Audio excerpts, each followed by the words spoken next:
Copyright information. The Webs That Bind. Book 5 in the Reluctant Assassin series. 100 Hall's Universe series. Copyright 2019 by Thomas K. Carpenter. Published by Black Moon Books. Cover design by Raven. This is a digitally narrated audiobook. Part 1: The Wish. Chapter 1. On the train from Atlanta to Invictus, August 2017. Prophecy comes in strange places.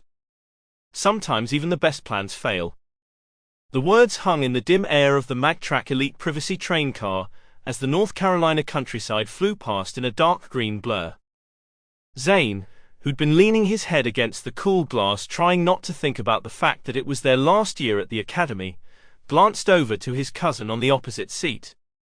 Keelan sat straight and tall, as if his inner thoughts had made him rigid.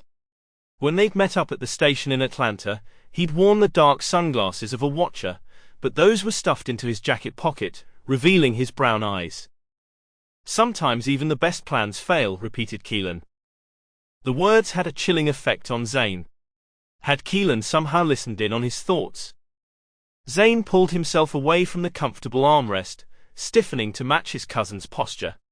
He checked the runes along the walls for signs of an active spell, but they were dull grey, signaling that the car was completely devoid of active magic. "What are you talking about?" asked Zayn. For a moment they locked gazes, and Zayn's hackles went up, which simultaneously twisted his guts because it felt so unnatural to look at his best friend that way. The intensity of their matched gazes broke when Keelan looked outside at the hazy morning sky above the fields. "Remember the day of my daddy's funeral?" asked Keelan, his Alabama accent coloring the edges of his words.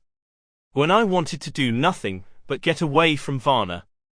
The memory came back easy for Zayn as if it had been waiting there for him, but so did other memories from those times.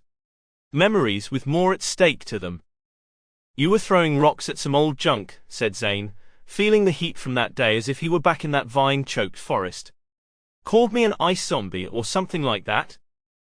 Keelan's forehead bunched at the center, as if he were working on a mental knot. His mouth twitched before he spoke. "I'm sorry about getting your ass kicked." "It's okay," said Zayn. "I understood why it happened, plus it got me that job with the goon. Eventually, anyway."